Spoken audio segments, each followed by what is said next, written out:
On a bustling spring morning, young Ming passed the rural market with books slung over his arm, but had no mind to go to school. He lingered to watch a sugar figurine maker shape a rabbit, then chased a kite seller utterly restless. At the school gate, the teacher stopped distracted Ming, stroked his beard, and said, "You're half-hearted about learning to write. You grab your brush then want to play how can you master real skills like this?" Head bowed, Ming mumbled that he wanted to learn more. In the afternoon, Ming went to the carpenter shop. Carpenter Wang taught him to saw wood, but after a few pulls, Ming spotted an apprentice sanding planks. He dropped the saw at once. "I don't want to saw anymore, I want to learn sanding." He soon grew tired of sanding and wanted to make a bench instead. He hastily sanded a plank and hammered in nails, producing a lopsided bench with sharp splinters. Carpenter Wang pointed at it. "You can't do good work if you're half-hearted. Start over." Early the next day, Ming went to the painter shop to learn painting. Painter Li taught him to paint bamboo, but after drawing 2 joints, he heard passers-by praising the landscape paintings on the wall.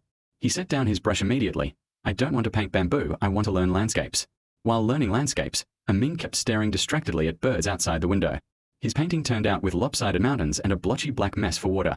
He held the paper, his face flushed red, as Painter Li shook his head helplessly. Passing the threshing ground, Ming saw Xiaoyu weaving bamboo baskets with focused, nimble fingers. The finished baskets were round and sturdy. Friends gathered to praise Xiaoyu, leaving Ming standing aside, envious and ashamed. That evening, Ming sat moping in the courtyard. His mother handed him a cup of water and said gently, "Learning a craft is like growing crops, you need full dedication. Jumping from one thing to another will leave you with nothing." Ming nodded silently. The next morning, Ming hurried back to the carpenter shop and bowed deeply to Carpenter Wang. "I was half-hearted and gave up halfway before. This time I'll focus, I'll start with sawing and practice hard." Carpenter Wang was both surprised and delighted.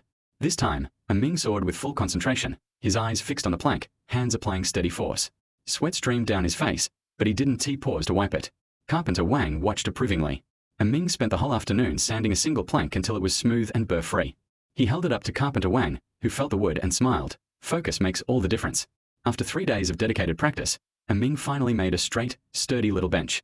He showed it off proudly. The seat was flat, the leg straight. Carpenter Wang and the apprentices gathered round to applaud. Ming took the bench home. His parents ran their hands over the smooth surface, beaming with pride. "You see," his father said. "Stick to one thing wholeheartedly, and you'll succeed." Ming nodded with a smile. Back at school, Ming was no longer half-hearted. He sat upright at his desk, studying and writing earnestly. His handwriting grew neat and firm. The teacher walked past, saw his focused look, and smiled in relief. Key takeaway. Half-hearted means lacking focus and determination, always jumping from one task to another. It reminds us, success comes from dedication and perseverance. Stick to one goal and see it through.